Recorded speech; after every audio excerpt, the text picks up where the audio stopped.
हाय everyone, नमस्ते, अन्यवासेओ, कोनिचिवा, welcome back to my channel guys. तो हाउ आर यू ऑल। मैं तो ठीक नहीं हूँ क्योंकि मुझे थोड़ा सा बुखार है और मुझे खांसी है, जुकाम है, मेरे गले में भी दर्द है। मेरी आंखें भी आपको अजीब लग रही होगी देखने में क्योंकि बीमारी में आंखें ऐसी हो जाती है। कोई ये नहीं बोलेगा कि मैं नशे लेती हूँ। ओके, तो वीडियो स्टार्ट करते हैं। मैंने मेरी पिछली वीडियो में बोला था कि मैं पर्सनल स्टेटमेंट, स्टडी प्लान और रिकमेंडेशन लेटर के ऊपर वीडियो बनाऊँगी, तो वो यही वीडियो है। सबसे पहले मैं बताना चाहूँगी कि GKS-UG 2026 की जो गाइडलाइंस है वो सितंबर में फर्स्ट वीक में या फिर सेकंड वीक के स्टार्टिंग में आने वाली है, तो थोड़ा अलर्ट रहना और वेबसाइट पे जाके चेक करते रहना। ओके, सबसे पहले हम स्टार्ट करते हैं पर्सनल स्टेटमेंट के बारे में। पर्सनल स्टेटमेंट में आपको बेसिकली यहाँ पर जो दिया गया है, ये जो टॉपिक्स लिखे हैं पर्सनल स्टेटमेंट में, ये आपको सारे के सारे इंक्लूड करने हैं, इनके बारे में लिखना बहुत ज़रूरी है। ओके, एंड देन इसमें कहा गया है कि आपको अपना जो जैसे कि आप कंप्यूटर से, लैपटॉप से या फिर टैब से जिससे भी लिखेंगे तो उसका जो साइज़ बताया गया है वो साइज़ 11 बताया गया है, और आप 2 पेज का लिख सकते हो या फिर 1 पेज का भी लिख सकते हो, आपकी मर्जी है। ओके, एंड देन यहाँ पर बताया है motivation with which you apply for this programme. आपका मोटिवेशन क्या है इस प्रोग्राम के लिए अप्लाई कर रहे हो आप, ठीक है। एंड देन इसमें पूछा आपका educational background, significant experience if you had any, and आपके award, skills and publications, community service and वगैरह वगैरह, ये सब पूछा गया है, ठीक है। आप अपना जो पर्सनल स्टेटमेंट है वो 2 पेज का लिख लेना या 1 पेज का लिख लेना। मैंने 2 पेज का लिखा था, बट मोस्टली जीके स्कॉलर जो होते हैं उन्होंने 1 पेज का लिखा होता है, या फिर 1.5 का भी लिख सकते हो आप, आपकी मर्ज़ी है। 3 पेज का मत लिखना, बहुत ज़्यादा लंबा हो जाता है और वो लोग 3 पेज का भी नहीं पढ़ेंगे क्योंकि उनके पास बहुत सारे कैंडिडेट आते हैं, तो उनके पास इतना टाइम नहीं होता कि हर एक चीज़ पढ़ के देखें। तो अपनी स्टार्टिंग और जो एंडिंग है वो काफ़ी ज़्यादा यूनिक होनी चाहिए। ओके, एंड नेक्स्ट हम बात करते हैं। तो मेरे पास मेरा पिछले साल का है, बट मैं दिखाना नहीं चाहती, आई एम सॉरी। सो मैंने एक्चुअली मैं आप अपना पर्सनल स्टेटमेंट या स्टडी प्लान लिखते हैं ना, तो आपको छोटे छोटे टॉपिक्स बना लेने चाहिए और उनके बारे में लिखना चाहिए। तो जो मैंने लिखा था वो मैं बता रही हूँ, बाकी मैं जस्ट आपको एक आइडिया दे रही हूँ कि आप इस तरह से लिख सकते हो। बाकी सब लोग अगर यूनिक लिखोगे, अपना अपना खुद का क्रिएटिव लिखोगे तो आपके लिए अच्छा रहेगा। आप एक नोटबुक और पेन लेके बैठो, नोट कर लो जो जो मैं बोल रही हूँ।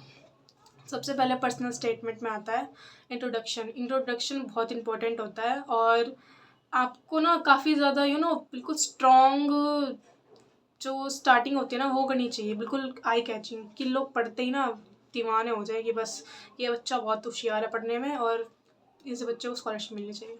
सबसे पहला आता है इंट्रोडक्शन। इंट्रोडक्शन में आप अपने बारे में बता सकते हैं, आपकी एज, आप कहाँ से रहने वाले हैं और आपने अपनी पढ़ाई कहाँ की और आपको क्या पसंद है क्या पसंद नहीं है उसके बारे में। उसके बाद आप लिख सकते हैं अपने एजुकेशनल बैकग्राउंड के बारे में, और अपने achievements and sorry achievements and extra curricular activities के बारे में आप लिख सकते हैं। तो बेसिकली अगर आप बात करते हैं हम एजुकेशनल बैकग्राउंड की, तो आप बता सकते हो अपने 12th क्लास के बारे में।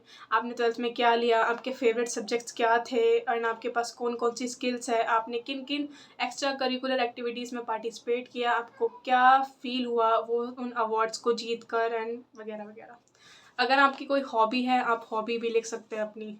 उसके बाद आता है कि आपका जो इंटरेस्ट है वो कोरिया में कैसे स्टार्ट हुआ, आप इस बारे में भी लिख सकते हैं। सबकी अपनी अपनी राय होती है, अपना अपना पर्सपेक्टिव होता है। एंड देन वो पूछते हैं, वैसे इंटरव्यू में भी यही पूछा था कि, और ये आप लिख भी सकते हो अपने पर्सनल स्टेटमेंट में, कि जीके स्कॉलरशिप जो है वो आपके लिए सुटेबल क्यों है, फिट क्यों है, ठीक है। आप इसके बारे में लिख सकते हो। अपने मेजर के बारे में लिख लेना। लोग बहुत सारे कमेंट आए थे, उन्होंने पूछा था कि मेजर क्या होता है। मेजर कोर्स होता है, जैसे हमारे इंडिया में कोर्स बोलते हैं, जैसे कि BSc in life science, botany, zoology, तो ये कोर्स हैं। कोरिया में इसे मेजर बोलते हैं। ओके, फिर आप अपना कंट्रीब्यूशन लिख सकते हैं, जैसे कि आपने कोरिया में गए, आपने वहाँ पढ़ाई की, अपनी बैचलर की या फिर मान लो मास्टर्स की, और तो आप इंडिया को और साउथ कोरिया को क्या कंट्रीब्यूट करोगे, वो आपसे ये भी पूछ सकते हैं। आप अपने पर्सनल स्टेटमेंट में भी लिख देना और वो आपसे इंटरव्यू में भी ये पूछ सकते हैं। और आप जीकेएस के लिए बेस्ट फिट क्यों हो, ये भी लिखना बहुत ज़्यादा इम्पोर्टेंट है। एंड देन एंडिंग जो करोगे आप एक पॉजिटिव नोट के साथ करना, तो काफ़ी ठीक रहेगा। ओके। और दूसरी बात ये कि गाइस प्लीज़ गूगल से सर्च करके और ChatGPT की हेल्प से तो बिल्कुल मत लिखना, ठीक है। कहीं से टाइप के मत लिखना, बस इतनी सी बात है। और जो आप जिस इंग्लिश में लिखोगे ना, जैसे इंग्लिश मतलब मैं ये नहीं बोल रही कि कतई बिल्कुल ही फ्लुएंटली लिखो या फिर कतई बिल्कुल डिफ़िकल्ट इंग्लिश यूज़ करो, नहीं। बिल्कुल सिंपल बिगनर टू इंटरमीडिएट की जो इंग्लिश होती है वो यूज़ करना, उसकी वोकैबलरी यूज़ करना, तो काफ़ी ठीक रहेगा। ओके, मैं मेरे पर्सनल एक्सपीरियंस से बता रही हूँ। एंड देन अब बात आती है हमारे स्टडी प्लान की। ओके, स्टडी प्लान में सबसे पहला आप यहाँ देख सकते हो, तो यहाँ पर सबसे पहला आता है आप अपने इम्प्रूव कैसे करोगे इंग्लिश और कोरियन स्टार्ट करने से पहले अपनी बैचलर डिग्री। तो देखो, जिनको इंग्लिश आती है, ठीक है, और या फिर किसी ने आइल्स दिया है, टोफल दिया है, तो उसके लिए तो काफ़ी अच्छी बात है। और जिन्हें नहीं आती, काफ़ी कम आती है वो, या फिर इंटरमीडिएट लेवल पे हैं, तो उनको थोड़ी डिफ़िकल्ट होगी।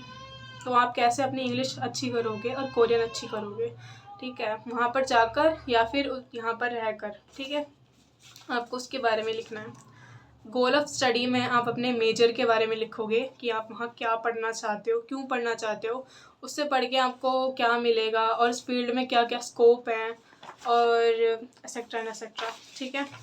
एंड देन नेक्स्ट आता है कि आपकी स्ट्रेटजी क्या रहेगी पढ़ने के लिए, वहाँ पर आप क्या एक्वायर करोगे, आपको क्या मिलेगा वो पढ़कर, आपका वही दोबारा कंट्रीब्यूशन क्या रहेगा, एंड देन जो लास्ट बचेगा वो आप एक पॉजिटिव नोट के साथ ख़त्म करना। यही बस स्टडी प्लान और रिकमेंडेशन, सॉरी, स्टडी प्लान और पर्सनल स्टेटमेंट से रिलेटेड था। देखो, तुम जितने भी जीके स्कॉलर की वीडियो देखोगे ना, तो वो लोग तुम्हें बताएंगे कि तुम्हें ये लिखना है, वो लिखना है, और वो ज़्यादा से ज़्यादा डिस्क्रिप्शन में अपने जो उनका जो पर्सनल स्टेटमेंट और स्टडी प्लान है वो अटैच कर देंगे।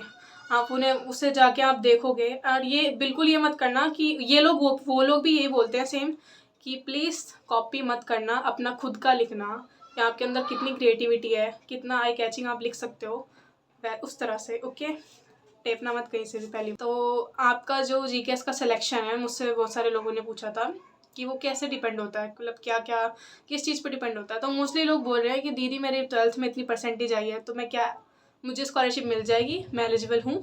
देखो, स्कॉलरशिप मिलना बहुत सारे फैक्टर्स पे डिपेंड करता है, जैसे कि आपका एकेडमिक बैकग्राउंड क्या है, आपने इंटरव्यू में कैसा परफॉर्म किया, आपके पास टॉपिक है या आइल्स है, तो ये एक तरह का बोनस पॉइंट होता है अगर आपके पास है। ओके, आपके एक्स्ट्रा करिकुलर एक्टिविटीज़ कैसे थे, आपने अपना PS SOP LOR कहाँ से कैसे लिखा है, ठीक है, ये सब होता है। मैं आपको रिकमेंडेशन लेटर के बारे में बताऊँगी। कि आपको अपना यहाँ पर नाम लिखना है, ठीक है। फैमिली नेम में हम ले लेते हैं यहाँ में शर्मा, ओके। एंड देन यहाँ पर गिवन नेम में आप कोई भी नाम, मतलब आप अपना नाम लिख देना। हम ले लेते हैं सीता, ओके। किसी लड़की का नाम है सीता शर्मा, ठीक है। एंड देन वो सबसे पहले अपना सरनेम लिखेगी, एंड देन उसके बाद नेम लिखेगी, ओके।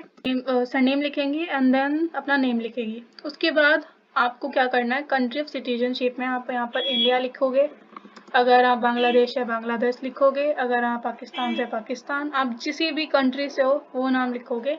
एंड देन आपको यहाँ पर लिखना है अपनी डिज़ायर्ड डिग्री प्रोग्राम। अगर आप एसोसिएट के लिए अप्लाई करते हो तो आपको एसोसिएट डिग्री करना है, एंड देन आप बैचलर के लिए अप्लाई करते हो तो बैचलर। एंड आपका मेजर क्या है, तो जो हमारी सीता शर्मा जी हैं, तो मान लीजिए मेडिकल पढ़ना चाहती हैं, मेडिकल में हम लाइफ साइंसेज ले लेते हैं,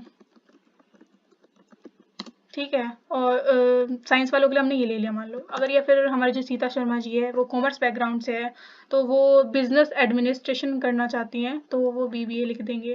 तो अपना ये शॉर्ट फॉर्म में मत लिखना प्लीज़, तो ये पूरा लिखना बिजनेस एडमिनिस्ट्रेशन है, मैंने सिर्फ एग्जाम्पल देने के लिए लिखा है। तो काम ख़त्म बस, और आपको सिर्फ आपका काम इतना ही था। अब आपको क्या करना है, ये पेज है ना, ये रिकमेंडेशन लेटर का पेज है, सिर्फ इतना। इस पेज को आपको अलग से निकाल लेना है इस पूरे एप्लीकेशन फॉर्म से, और ये आपको ईमेल कर देना है, फिर व्हाट्सएप से आप भेज सकते हो अपनी टीचर को। आपकी टीचर वो लिखेगी एंड देन उसको सील करेगी, उस पर साइन करेगी और क्या कहते हैं स्टैंप लगाएगी, दैट्स ऑल, ठीक है। यहाँ पर लिखा हुआ है to be complete by referee, मतलब कंप्लीट करेगी टीचर, ठीक है। You may use your own recommendation letter template and attach you to this form. ये मत करना ही मत, मतलब काफ़ी ज़्यादा कंफ्यूजन हो जाएगी नहीं तो। How long have you known the applicant in what relationship. आपका और आपके टीचर का, स्टूडेंट और टीचर का रिलेशनशिप है, और आपकी टीचर आपको कितने साल से जानती है, ठीक है, आपको कितने टाइम से पढ़ा रही है। आपकी टीचर बताएगी कि एप्लीकेंट्स की कैपेबिलिटीज़ क्या है, स्ट्रेंथ क्या है और वीकनेसेस क्या है, और उसका एकेडमिक अचीवमेंट्स आपने क्या क्या किए हैं, आपका पैशन क्या है, इंटरेस्ट क्या है आपके मेजर में, और फ्यूचर एकेडमिक पोटेंशियल क्या है, and responsibility, creativity, communication skills और एक्सेट्रा। ये सब आपको आपकी टीचर को लिखना है। आपकी टीचर को सिर्फ इतना करना है कि, वेट अ सेकेंड, आपके टीचर को सिर्फ इतना करना है कि ये सब कुछ हटा देना है, ये सब कुछ हट जाएगा तो यहाँ पर अपने आप ही एंटर करोगे, एंड देन यहाँ पर आपको लिखना है।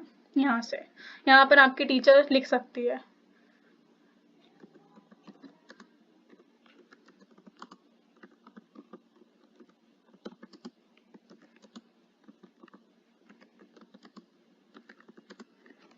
हाँ, ठीक है। किसी ने पूछा था कि रिकमेंडेशन लेटर जो है वो 1 पेज का लिखें या 2 पेज का लिखें। तो देखो, बेसिकली इतना पेज तो ये इसने ही ले लिया, एंड देन आपकी टीचर यहाँ पर लिखेगी, ठीक है। फिर ये 1 पेज इतना चला जाएगा, तो इसे छोटा करेंगे, सॉरी। तो यहाँ से लेकर यहाँ तक आपकी मैम के पास इतनी जगह है, इतने में आपको आपकी जो टीचर है उनको लिखना है आपके बारे में, जो जो पूछा गया है।